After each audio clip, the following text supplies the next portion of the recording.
What are the best ways to optimize your Google Merchant Center feed? Welcome to PPC Zone July 2024. I'm your host, Jill Saskin-Gales. I use the pronouns she and her. I'm a Google Ads coach, ex-Googler, and the founder of Inside Google Ads. I created PPC Zone in 2022 to elevate new perspectives and insights in our industry. PPC Zone is sponsored by PPC Live and Inside Google Ads. PPC Live hosts in-person events bringing real people together to solve real problems with real solutions. Go to ppc.live to get your ticket to the next event. That's ppc.live. Inside Google Ads is the training program you need to become a Google Ads expert. Get 20% off your first month or first year with code PPCZone. Go to learn.jill.ca to learn more. That's learn.jyll.ca. Our final speaker in the zone today has more than 13 years of paid media experience, specializing in PPC and Paid Social. She offers consultancy, audits, management, and training for global brands and agencies. We're about to hear her unique perspective on top tips for optimizing your merchant feed. Please welcome Meriem Nacer.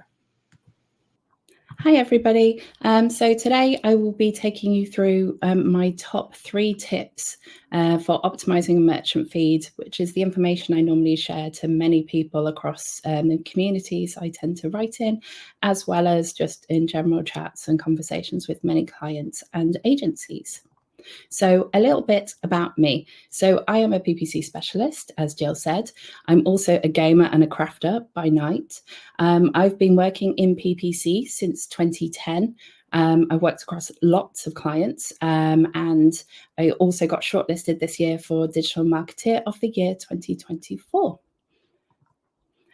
So one of the things you might know is that there are now 2 forms of the merchant center. So you have the old school normal merchant center, which most people are still using. And then recently, you've got the Google Merchant Center Next. That was announced in May 2023 and then started rolling out a little bit more over the last year. Most people I know at the moment haven't migrated to it yet because there are a lot of things missing from it. One of them being supplement feeds, which is where we optimize our feeds a lot, sorting out titles and many other challenges which we have in the feed. As of 2 weeks ago, I saw Kirk put on LinkedIn that it's now available. So I wouldn't say everybody rush and go and use it yet, but definitely start investing some time into understanding what you can do in there.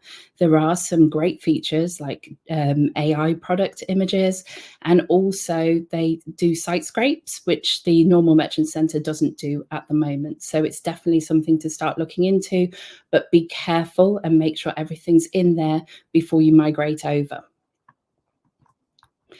One of the core areas which when I do feed audits, I look at is the categorization. So this is kind of my core area, which I tell everybody to look at when they're trying to figure out what's going on with their feed, why it's not showing, and all the challenges there.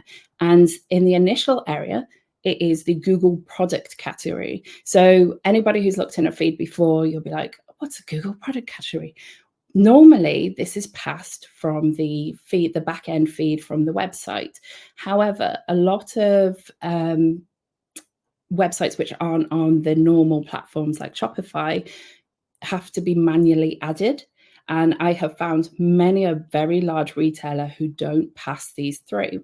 For example, I had a client who did Warhammer little figurines, and what happened was they didn't pass anything for the Google products. So half of the materials for the arts and crafting were coming up about things like car parts and random things like that, which obviously wasn't relevant at all. So when those products were serving in the SERP, unfortunately, they were coming up against wrong products. So if there's anything I recommend you do today is go and have a look, pull a report and have a look at your feed categorization under Google product categories. there is a Google Sheet which you can use, which is the example on this screen, and it will tell you what to categorize it under, and you literally can just Control F it. It's a spreadsheet, and all PPCers know spreadsheets, hopefully, and you will definitely be able to see all of that and be able to clean up your feed and make sure that it is categorized correctly in Google's eyes. Another category area is Google product type. So many people think it's the same as the other part, which I spoke about, but this isn't. This is where you would build it upon your website. So for example, if you're Marks and Spencer's and you have women's clothing and you have a dress, you have up to 5 sections where you can add relevant keywords to recategorize your feed and tell Google, okay, I've already told you that I do women's clothing or apparel. This is a woman's dress. This is a midi dress. This dress has sleeves. It's worn in summer. And then you can also add things like a promotion or an event. One of the key things which I always use when I'm using product types is I use trends as well as what's going on. So for example, I had a client, they were a gaming brand, and we wanted to test out Black Friday. We were a little bit wild, and we had a Black Friday sale across all of our products. Unfortunately, we saw a lot of impressions, not many clicks, so we removed it within 24 hours because it didn't do any good. So I would say don't add random things where you might get loads of interest but no clicks. Add something relevant. So for example, for a women's clothing brand, you could add Mother of the Bride or Mother's Day gifts and relevant areas like that. I definitely recommend reviewing your Google products, because a lot of the time there's like something's like a singular word is passed from the back-end systems, and I would definitely recommend testing and learning and overwriting this and seeing what you can get out of it. And the next section is Google product titles. So these are the product titles of your items which you're passing through from the back end. The challenge you have is that most websites have 2 titles. They have a short form title, which is on your website, and then you have an SEO title, which is normally hidden in the back end, which is speaking to Google in general. For starters, make sure the correct title is being passed, which is normally, I would recommend your SEO title, because they always do a better job with titles. Off the back of that, then review what's actually been passed, because you can optimize this. You can utilize information in your feed and use Google Merchant Center rules to pass the information to the title so you can extend it. So what makes a good title? Ensuring that the core information is in it. So the product type, whether it's a dress or a shoe or a sandal, making sure that that right information is there. One of the other things to note is, whilst the product type, the color, the size, the material, and the brand is important, dress isn't really going to sell them the dress, especially when there's so many styles of dress, whether it's a midi, a maxi, and with sleeves, without sleeves, leopard print, not leopard print. There's so many variations that you need to make sure that that is covered within that title, to make so that when people are looking at it, they get the gist of what they're clicking through on, as well as the picture. So an example of these titles are here. So you can see that there's multiple dresses and there's multiple sandals. You only have 150 characters to showcase the information. However, not all of those characters show. And because of that, you need to ensure that the right information is at the top. So you can see that the ASOS design, for example, takes up the majority of the title, but it's ASOS, so a lot of people probably would click through.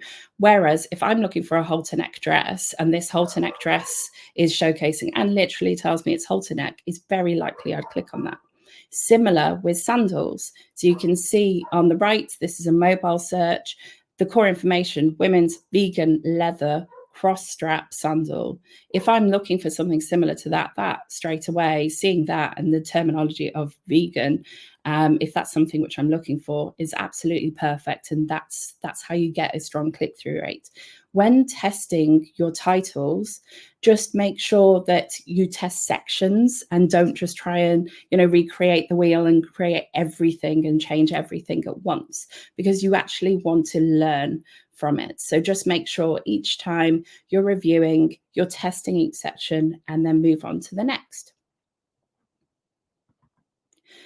The third core area, which I would recommend reviewing, is images. So there are a vast amount of images for each product on the website, on most websites, whether it's a model in the shoe or just the shoe, or the model with the lifestyle background. Testing different variations is really, really good. The one problem you have with it is that if you supply Google with multiple images, you won't actually learn from it because it doesn't tell you which image is working best. However, one of the things which you can do is you can make sure that the primary image is the core image which you want to test, and then, start learning off the back of that. I'd be careful when testing this because it's not very clean way of doing it. So it's a very test and learn testing plan for that. One of the good things I will say is a few years ago, we ran a test at a department store, which I did some PPC for, and we were learning about fridges. And the fridges, we were like, how do we stand out when we sell the same brand as the 10 other brands which were showcasing fridges? One of the things we found is that all of them adjust the fridge. It's just closed. It's just there. It's a fridge. So what we did is we tested that the fridge was open, and ours was open and everybody else's was closed, and our click-through rate increased on that fridge brand. So those are the things you're looking at when you're looking at testing images. But don't just think, oh, well, it's passed from the website, it's fine, because sometimes it isn't. And it's really good to test and learn and see what you can do to improve your click-through rate. And that is everything I'm going to share today. So thank you very much. And thank you so much to Meriem for joining us today in the Zone.